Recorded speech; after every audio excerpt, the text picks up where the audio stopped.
Good evening, you two. Jordan here, Savage Drift. Basically, starting my own new channel, and I'm just going through the process of tearing down an old drift car of mine. I did drifting for a couple years. Got in a huge accident up in Denver, and pretty much just life happened, and I haven't been into it for a while, but as of lately, I've hooked up with Rob Chairslayer Parsons and kind of met him. He moved here to Colorado and hung out with him, met up with him, started getting back into the groove of drifting again. And basically, I've just gone over and thought to myself, you know what, this is a sport I really love and want to get back into it. So I figured I'd start a channel, go through the teardown of my totaled car and the buildup of my two other cars, and just hopefully get some good input on some people who want to get into the sport more better. I can go over just about everything that's S13 related. I don't know how much it differs to S14s and other cars like that. But basically, I know a lot about the S13 chassis, preferably the coupes. I love the coupes. And gonna get started and go through all that. I've got basically my one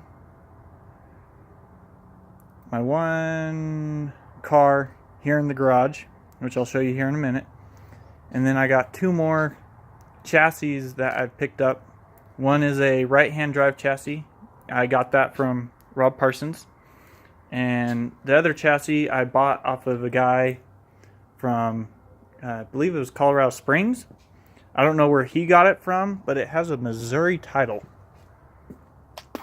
So basically I'm going to have to retitle that into my name, get the title off of Rob for the other one, so they're both legally my cars.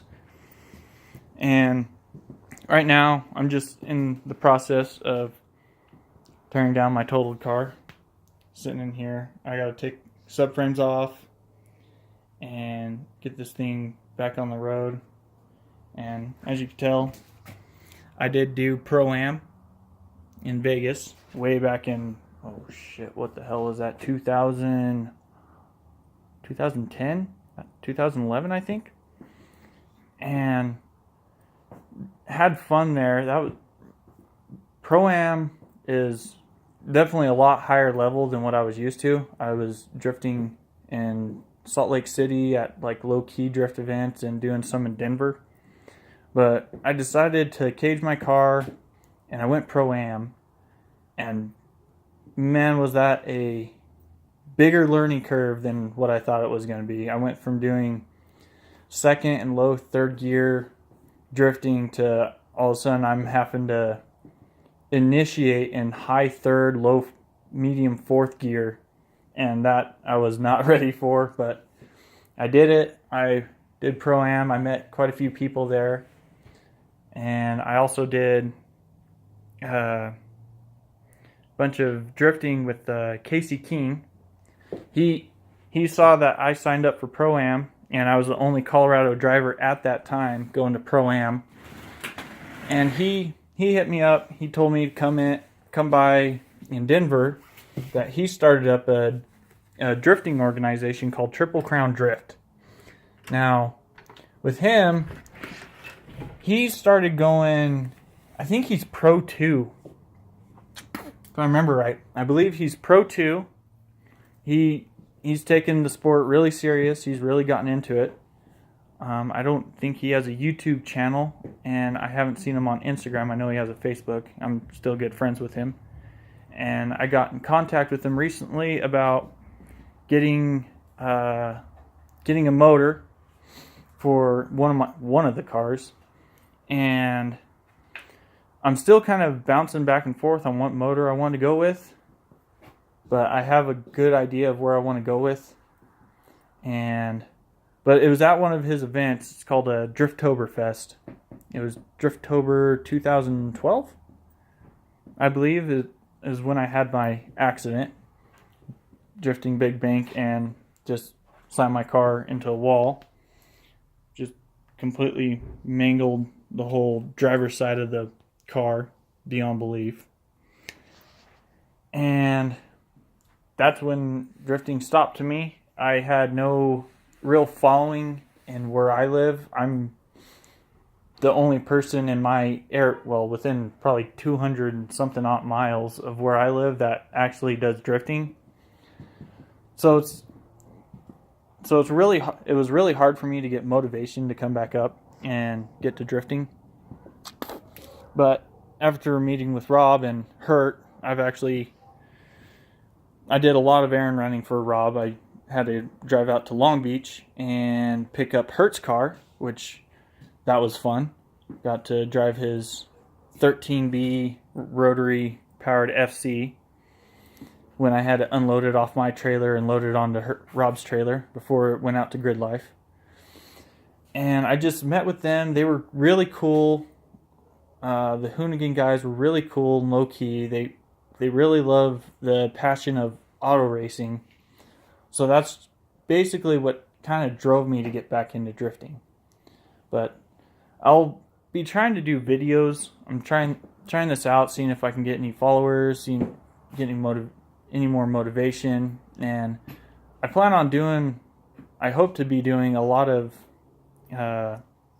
videos, maybe once per week, just because I do work 2 jobs and I'm now a single father. But I'm just going through and getting back into loving it again. And so I hope you guys will be able to follow me as I go through this winter build of tearing this part of car apart and putting a new one, putting all the stuff I have on this car into a new one, and just hoping I can give some insight. I mean, you guys are welcome to ask questions on if you need to know something, how to do this better, how to do that better. And I'm just all for mechanics. I'm very mechanically inclined.